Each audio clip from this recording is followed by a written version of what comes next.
The first thing Officer Miller noticed was the chill, an unnatural, bone-deep cold that had nothing to do with the autumnal evening outside. The sprawling suburban home, belonging to David and Eleanor Vance, was a tomb of polished marble and silent, expensive furniture. The call had come from a panicked colleague of David's he hadn't been seen or heard from for 2 days, missing a critical board meeting, which was entirely out of character for the meticulously organized financial analyst. The front door was unlocked.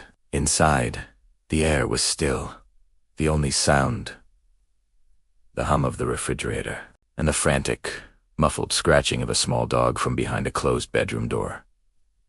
And then, the smell. A faint, coppery temps mixed with the cloying sweetness of spoiled milk, a scent that every officer learns to recognize and dread. It led them to the master bedroom. Eleanor Vance lay on the king-sized bed, positioned as if in sleep, but the scene was a grotesque parody of rest. A cream-colored duvet was pulled up to her chin, but the pillows and headboard were stained a dark, rusty brown. Her blonde hair was fanned out, matted and stiff with blood. Her eyes were closed. On the nightstand, a single, empty glass sat beside a water carafe, a thin film of residue at its bottom. The room was immaculate, obsessively tidy, save for the violence on the bed. There were no signs of a struggle, no overturned lamps, no drawers rifled through. It was a still life of domestic horror. Homicide Detective Miles Larson arrived, his grim expression deepening as he took in the scene. "It's too clean," he muttered to his partner, Detective Chun. Someone tidied up after the mess. The forensics team moved in, a swarm of white suits in the oppressive silence, their cameras flashing, dusting for prints, and collecting every fiber, every hair, every minuscule speck of data from the digital world. The initial witness statements painted a picture of a perfect, if somewhat distant, marriage. David Vance, 42, was described as ambitious, driven, a man who lived by his calendar and his spreadsheets. Eleanor, 39, was a former interior designer who had largely retreated from social life over the past year, citing vague health issues. Their neighbors spoke of a quiet couple, no loud arguments, the picture of suburban success. The only immediate anomaly was the dog, a normally yappy terrier named Gizmo, found locked in a spare room with a bowl of water and a large bag of food opened on the floor. Whoever did this, Chun noted, made sure the dog wouldn't starve or bark. The first crack in the perfect facade appeared when they pulled the Vance's phone records. David's phone had gone silent 48 hours prior. Eleanor's showed a minimal activity. But there was a series of brief, repeated calls in the days before her death, all to a single, unregistered burner phone. The last call from that burner to her phone was made just an hour before the coroner's estimated time of death. The investigation pivoted with the discovery of the security system hard drive, hidden in a basement closet. The footage from the outdoor cameras had been manually deleted for a crucial 6-hour window on the night of the murder. However, the company's cloud backup, accessed with a warrant, revealed the gap wasn't a simple power outage. The system had been deliberately disarmed at 8:03 p.m. and rearmed at 2:17 a.m. by someone using the master password. Only 2 people knew the code, David and Eleanor Vance. David was missing, presumed by some to be a victim, but the evidence was starting to whisper a darker truth. Then came the financial forensics. David Vance's meticulously managed accounts were a labyrinth, but a trail began to emerge. Over the past 18 months, he had been slowly, systematically siphoning money from his firm through a series of shell companies and offshore accounts.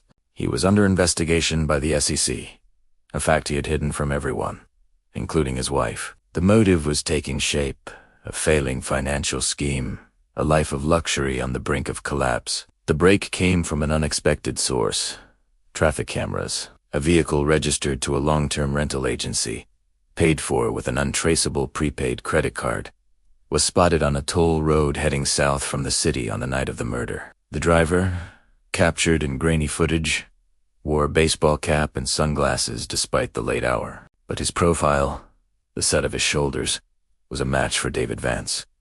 He was fleeing. A nationwide manhunt ensued, but it was a calculated withdrawal, not a panicked flight. He'd planned this. He'd left the dog, turned off the security, and vanished. The case against him was building, but it was largely circumstantial. They had the financial motive, the opportunity, and the flight, but they needed to place him in that room, with that glass, at that exact time. The key was on Eleanor's laptop, recovered from her home office. She had been more perceptive than her husband knew. In a hidden folder, protected by a simple password gizmo Namey, found a digital diary. The entries started out mundane, notes on her depression and isolation, but the most recent ones were chilling. October 12th. David is different. Distant. I found a second phone in his gym bag. He said it was for work, a new project, but he was sweating. I'm scared. And the final entry, written just hours before her death. October 18th, confronted him about the money. The accounts are empty. He said he has a plan to fix everything, that we just have to be patient and precise. He used that phrase, his cold, spreadsheet voice. He brought me tea. It tasted bitter. I feel so tired. The bitter tea. The glass on the nightstand. The lab report confirmed it. Traces of a powerful, fast-acting sedative, a prescription drug that, in high doses, could induce a coma-like sleep. She hadn't been murdered in a rage. She had been sedated, and then, helpless, she had been killed. The premeditation was now stark, undeniable. This was not a crime of passion. It was a clinical termination. David Vance was apprehended 3 weeks later, not in a seedy motel, but checking into a luxury resort in Costa Rica under a forged passport. He offered no resistance, his face a mask of calm resignation. The interrogation was a masterclass in coldness. Larson and Chun sat across from him in the sterile, brightly lit room. "David, we know about the money," Larson began, his voice low and even. "We know about the SEC investigation. We know you were drowning." David stared back, his eyes devoid of emotion. "I have no idea what you're talking about. My wife and I were victims of a home invasion. I left to get help." Chun slid a photograph of the nightstand across the table. "The glass. David. The bitter tea. Eleanor wrote about it. She knew." For a fraction of a second, the mask slipped, a flicker of something surprise. Then fury crossed his face before it settled back into icy composure. "I won my lawyer," he said, and the conversation was over. The trial was a media spectacle. The blueprint killer. The press called him a man who calculated murder like a bad investment to be written off. The prosecution laid out its case with methodical precision.